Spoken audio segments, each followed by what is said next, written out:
Communication channels are the means through which people in an organization communicate. An important element of the communication process is the feedback mechanism between the managers and employees. In this mechanism, employees inform managers that they have understood the task at hand, while managers provide employees with comments and directions on employees' work. Managers have a choice of many channels through which to communicate to other managers or employees. We will discuss two types: team and personal communication channels. A special type of horizontal communication is communicating in teams. The team's communication structure influences both team performance and employee satisfaction. There are two types of network: centralized and decentralized ones. Centralized communication networks achieved faster solutions for simple problems. Members could simply pass relevant information to a central person for a decision. Decentralized communication is faster and more accurate for complex problems, because all necessary information was not restricted to one person. A pooling of information through widespread communications provided greater input into the decision.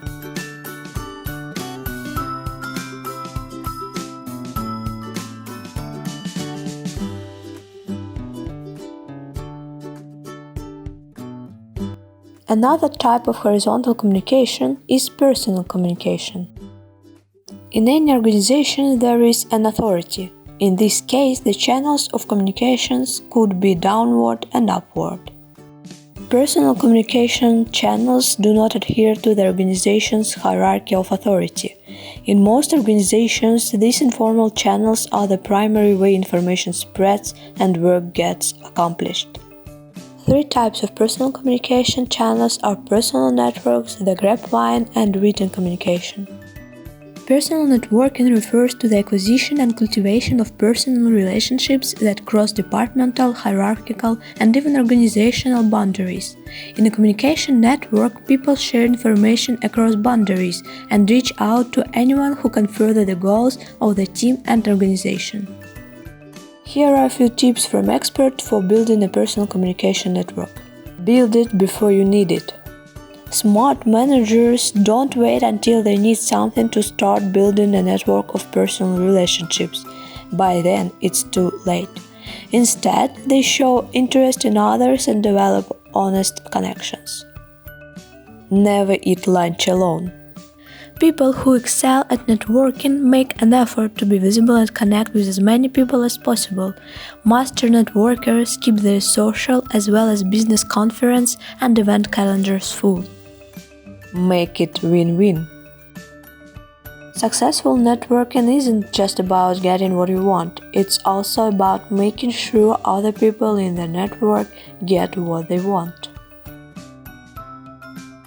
Focus on diversity.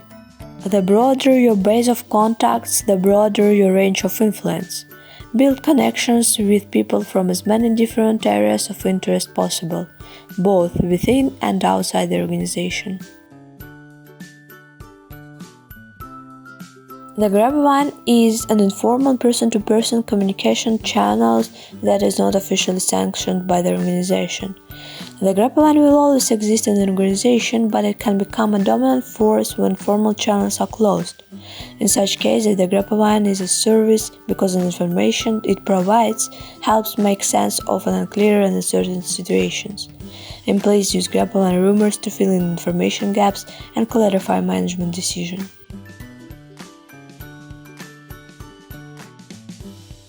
Written communication skills are becoming increasingly important in today's collaborative workplace.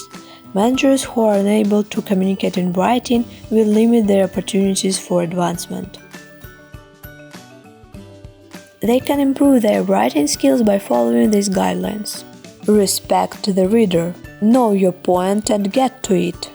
The reader's time is valuable. Don't waste it and don't make a dresser to read several times to try to make sense of it. Pay attention to your grammar and spelling. What is the key piece of information that you want the reader to remember? Many people just sit and write without clarifying their own mind what it is they're trying to say. To write effectively, know what your central point is and write to support it. Write clearly rather than impressively. Don't use pretentious or inflated language and avoid jargon. The goal of good writing for business is to be understood the first time through. State your message as simple and as clear as possible. Get a second opinion. When the communication is highly important, ask someone you consider to be a good writer to read it before you send it.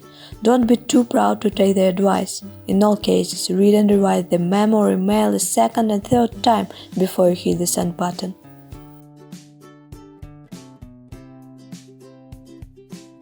In this web, known as communication, a manager becomes a link. Decisions and directions flow upwards or downwards or sideways, depending on the position of the manager in the communication web.